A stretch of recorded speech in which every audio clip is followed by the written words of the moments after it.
Friends, welcome back to my channel Shobha's kitchen vlogs YouTube channel. ಇವತ್ತಿನ recipe ಬಂದುಬಿಟ್ಟು ಕಾಯಿ ಹೋಳಿಗೆ ಮಾಡ್ತಾಯಿದ್ದೀನಿ. ಕಾಯಿ ಒಬ್ಬಟ್ಟು ಹಾಗೆ ಕಾಯಿ ಹೋಳಿಗೆ ಎಲ್ಲ ಒಂದೇ. ಬನ್ನಿ ಈಗ ಹೇಗೆ ಮಾಡೋದು ಅಂತ ನೋಡೋಣ. ಮೊದಲಿಗೆ ಕಾಯಿ ಒಬ್ಬಟ್ಟಿಗೆ ಮೇಯ್ನಾಗಿ ಬೇಕಾಗಿರೋದು ತೆಂಗಿನಕಾಯಿ. ನಾನಿಲ್ಲಿ 2 ತೆಂಗಿನಕಾಯಿನ ಕಂಪ್ಲೀಟಾಗಿ ತುರಿದು ಇಟ್ಕೊಂಡಿದ್ದೀನಿ. ನಿಮಗೆ ಕಾಯಲ್ಲಿ ಬೇಕು ಅಂದರೆ ಇದೇ ಕಾಯಿನ ಮಿಕ್ಸಿಲಿ ರುಬ್ಬಿದ್ರೆ ಹಾಲು ಬರುತ್ತೆ. ಹಾಲನ್ನ ಸಪ್ರೇಟ್ ತಗೊಂಡು ಇಟ್ಕೊಂಡು ಕಾಯಲ್ಲಿ ಮಾಡ್ಕೊಬೋದು. ಮಿಕ್ಕಿರೋ ಕಾಯಿನ ಬೆಲ್ಲದ ಪಾಕಕ್ಕೆ ಮಿಕ್ಸ್ ಮಾಡಿಕೊಂಡು ಹೂರ್ಣ ಥರ ಮಾಡ್ಕೊಬೋದು. ನಾನಿಲ್ಲಿ 2 ತೆಂಗಿನಕಾಯಿಗೆ 300 ಗ್ರಾಮ್ ಆಗೋಷ್ಟು ಬೆಲ್ಲನ ಯೂಸ್ ಮಾಡ್ತೀನಿ. ತೆಂಗಿನಕಾಯಿನ ಮಿಕ್ಸಿಲಿ ರುಬ್ಬಿದ್ರೆ ಈ ರೀತಿ ನಮಗೆ ತೆಂಗಿನ ಹಾಲು ಬಿಟ್ಕೊಳುತ್ತೆ. ಈ ಹಾಲನ್ನೆಲ್ಲ ಸಪ್ರೇಟ್ ಹಿಂಡ್ಕೊಂಡು ಈ ತೆಂಗಿನಕಾಯಿನ ಹೂರ್ಣಕ್ಕೆ ಮಿಕ್ಸ್ ಮಾಡ್ಕೊಬೋದು. ಕಾಯಲ್ಲಿ ಬೇಡ ಅಂತ ಅನ್ನೋರು ಈ ಪ್ರೋಸೆಸ್ನ ಸ್ಕಿಪ್ ಮಾಡ್ಕೋಬೋದು. ಮೊದಲಿಗೆ ಬೆಲ್ಲದ ಪಾಕ ಮಾಡ್ಕೋಬೇಕು. ನಿಮಗೆ ಸ್ವೀಟ್ ಎಷ್ಟು ಬೇಕು ಅಂತ ನೋಡಿಕೊಂಡು ಬೆಲ್ಲನ ಹಾಕ್ಕೊಳ್ಳಿ. ಅದಾದ ನಂತರ ಟೀ ಗ್ಲಾಸಲ್ಲಿ ಅರ್ಧ ಗ್ಲಾಸಷ್ಟು ಮಾತ್ರ ನೀರನ್ನ ಸೇರಿಸಿ, ಯಾಕಂದರೆ ಬೆಲ್ಲದಿಂದನೇ ನೀರು ಬಿಟ್ಕೊಳ್ಳುತ್ತೆ. ಹಾಗಾಗಿ ನೀರನ್ನ ಕಡಿಮೆ ಹಾಕ್ಕೋಬೇಕು. ಪಾಕ ಬರೋವರೆಗೂ ಏನು ವೆಯ್ಟ್ ಮಾಡೋದು ಬೇಡ, ಜಸ್ಟ್ ಬೆಲ್ಲ ಕರಗಿದ್ರೆ ಸಾಕು. ಬೆಲ್ಲ ಎಲ್ಲ ನೀಟಾಗಿ ಕರಗಿದ್ಮೇಲೆ ಅದನ್ನು ಒಂದು ಕಡೆ ಫಿಲ್ಟರ್ ಮಾಡ್ಕೊಬೇಕು. ಇದಾದಮೇಲೆ ಫಿಲ್ಟರ್ ಮಾಡ್ಕೊಂಡಿರೋವಂಥ ಬೆಲ್ಲದ ಪಾಕನ ಮತ್ತೆ ಒಂದು ಪಾತ್ರೆಗೆ ಹಾಕಿ ಏಲಕ್ಕಿ ಪುಡಿನ ಮಿಕ್ಸ್ ಮಾಡ್ಕೊಬೇಕು.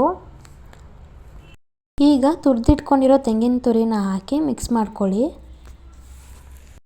ಈ ರೀತಿ ಹಾಲನ್ನ ಸಪ್ರೇಟ್ ಮಾಡದೆ ಹೂರ್ಣಕ್ಕೆ ಕಾಯಿನ ಮಿಕ್ಸ್ ಮಾಡಿದ್ರೆ ಹೂರ್ಣ ಸ್ವಲ್ಪ ನೀರು ಥರ ಆಗುತ್ತೆ.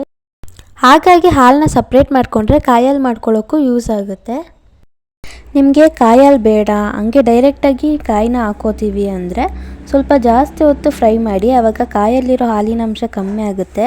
ನಿಮಗೆ ಕರೆಕ್ಟಾಗಿರೋ ಹದಕ್ಕೆ ಹೂರ್ಣ ಸಿಗುತ್ತೆ. ಈಗ 1 ಸ್ಪೂನ್ ತುಪ್ಪನ ಸೇರಿಸ್ಕೊತಾ ಇದ್ದೀನಿ. ತುಪ್ಪದಲ್ಲಿ 1-2 ನಿಮಿಷ ಫ್ರೈ ಮಾಡೋಣ.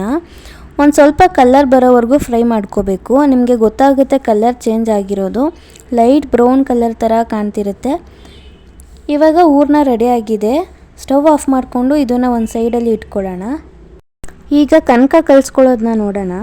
ನಾನಿಲ್ಲಿ 1 ಗ್ಲಾಸಷ್ಟು ಚಿರೋಟಿ ರವೆ ಹಾಕ್ಕೊಂಡು 1 ಚಿಟಿಕೆಯಷ್ಟು ಅರಿಶಿನ ಸೇರಿಸಿದ್ದೀನಿ. ಇದಕ್ಕೆ ಸ್ವಲ್ಪ ನೀರು ಹಾಕಿ ಒಂದು 5 ನಿಮಿಷ ಬಿಡಬೇಕು.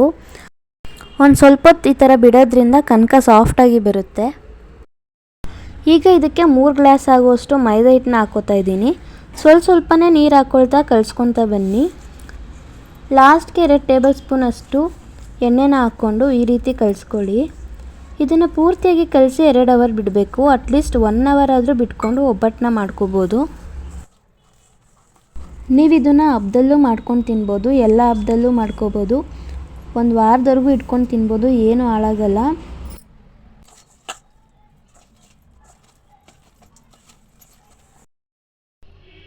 ಈಗ ಕನಕನೂ ರೆಡಿ ಇದೆ, ಹೂರ್ಣನೂ ರೆಡಿ ಇದೆ. ಈಗ ಒಬ್ಬಟ್ಟು ಮಾಡೋಕ್ಕೆ ಸ್ಟಾರ್ಟ್ ಮಾಡೋಣ. ಒಬ್ಬಟ್ಟು ತಟ್ಟಬೇಕಾದ್ರೆ ಎಣ್ಣೆನ ಸ್ವಲ್ಪ ಜಾಸ್ತಿನೇ ಹಾಕ್ಕೊಳ್ಳಿ, ಯಾಕಂದರೆ ಇದಕ್ಕೆ ಎಣ್ಣೆ ಜಾಸ್ತಿ ಇದ್ರೇ ಚೆನ್ನಾಗಿರುತ್ತೆ.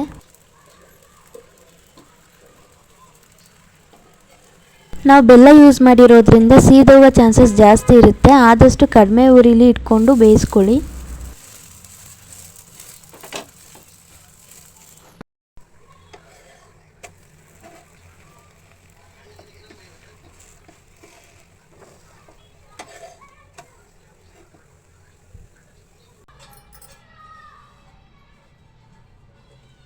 ಒಬ್ಬಟ್ಟು ತಟ್ಕೊಡೋಕ್ಕೊಬ್ರು ಸುಟ್ಕೊಡೋಕ್ಕೊಬ್ರು ಇದ್ದರೆ ಆರಾಮಾಗಿ ಮಾಡ್ಕೋಬೋದು. ನಿಮ್ಮ ಮನೇಲಿ ಏನಾದ್ರು ತೆಂಗಿನಕಾಯಿ ಜಾಸ್ತಿ ಇದ್ದರೆ ಆ ಟೈಮಲ್ಲಿ ಈ ರೆಸಿಪಿನ ಟ್ರೈ ಮಾಡ್ಬೋದು. ಈ ರೆಸಿಪಿ ನಿಮಗೆ ಇಷ್ಟ ಆಗಿದ್ದರೆ ಲೈಕ್ ಮಾಡಿ, ಶೇರ್ ಮಾಡಿ, ಸಬ್ಸ್ಕ್ರೈಬ್ ಮಾಡ್ಕೊಳ್ಳಿ. ಮತ್ತೊಂದು ಹೊಸ ರೆಸಿಪಿ ಜೊತೆ ನಿಮ್ಮೊಂದಿಗೆ ಸಿಗ್ತೀನಿ. ಅಲ್ಲಿವರೆಗೂ take care, bye. Thanks for watching.